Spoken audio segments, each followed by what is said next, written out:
நடப்பாண்டு ஐபிஎல் தொடரில் இன்றைய தினம் ஆர்சிபி அணியும் ஹைதராபாத் அணியும் மோதியிருந்தது. இந்த போட்டியில் ஆர்சிபி அணியின் வெற்றி என்பது மிகவும் அவசியம்.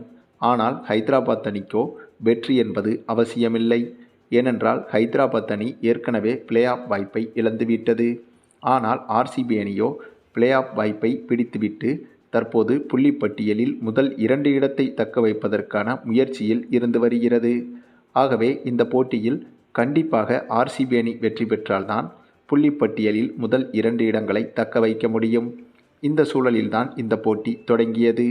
அப்படி தொடங்கிய இந்த போட்டியில் முதலில் பேட்டிங் செய்த ஹைதராபாத் அணியில் இசான் கிசானின் அதிரடியால் ஹைதராபாத் அணி 20 ஓவர்கள் முடிவில் 231 ரன்கள் வரை எடுத்துவிட்டது. எப்படி 231 ரன்கள்? அந்தளவுக்கு மிகப்பெரிய இலக்கை ஹைதராபாத் அணி எடுத்துவிட பின்னர் இதனை சேசிங் செய்ய களமிறங்கிய ஆர்சிபி அணியோ இவ்வளவு பெரிய இலக்கை ஏதோ 100 ரன்களை சேசிங் செய்வது போல சாதாரணமாக அசால்ட்டாக சேசிங் செய்தது.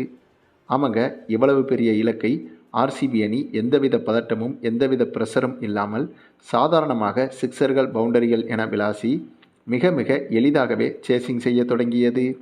இதனால் ஒரு கட்டத்தில் 2-3 ஓவர்கள் மீதம் வைத்து கொண்டே இந்த போட்டியில் ஆர்சிபி அணி வெற்றி பெற்றுவிடும் என்றுதான் தோன்றியது. அந்தளவுக்கு ஆர்சிபி அணியின் அதிரடி என்பது வெகு சாதாரணமாகவே இருந்தது. ஆனால் திடீரென 15வது ஓவருக்கு பிறகு போட்டி அப்படியே மாறி சம்பந்தமே இல்லாமல் இந்த போட்டி ஹைதராபாத் அணியின் கைகளுக்கு சென்றது. அதாவது ஆர்சிபி அணியின் பேட்டிங்கின் போது முதல் 15 ஓவர்களுக்கு முன்பு வரையிலும் இந்த போட்டியில் ஆர்சிபி அணி எளிதாக வெற்றி பெற்றுவிடும் என்ற நிலையில் இருந்து திடீரென அப்படியே தலைகீழாக மாறி 15வது ஓவருக்கு பிறகு ஆர்சிபி அணி தோல்வியின் பாதைக்கு திரும்பியது. அதாவது ஆர்சிபி பேட்ஸ்மேன்கள் கடைசி நேரத்தில் அடுத்தடுத்து திடீரென விக்கெட்டுகளை பறிகொடுக்க இதனால் கையில் இருந்த வெற்றியை அப்படியே தூக்கி ஹைதராபாத் அணியிடமே கொடுத்து விட்டது ஆர்சிபி அணி. அவங்க இந்த போட்டியில் இறுதியாக ஆர்சிபி அணி தோற்றுவிட்டது. மேலும் இப்படி ஒரு தோல்வியை ஆர்சிபி அணி ரசிகர்கள் கண்டிப்பாக எதிர்பார்த்து இருக்கவே மாட்டார்கள்.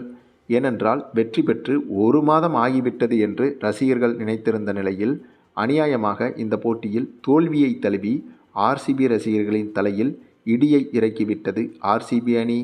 மேலும் இந்த தோல்வி மூலமாக ஆர்சிபி அணி புள்ளிப்பட்டியலில் முதல் 2 இடத்தை தக்க வைக்கும் வாய்ப்பையும் தற்காலிகமாக பறிகொடுத்திருக்கிறது. அது மட்டுமில்லாமல் இந்த வருட ஐபிஎல் சீசனில் கடந்த சில போட்டிகள் அனைத்தும் பிளே ஆஃப் அணிகளுக்கு சவால் அளிக்கும் விதமாகவே பிளே ஆஃபிலிருந்து வெளியேறிய அணிகள் மிரட்டலாக விளையாடி வருகிறது.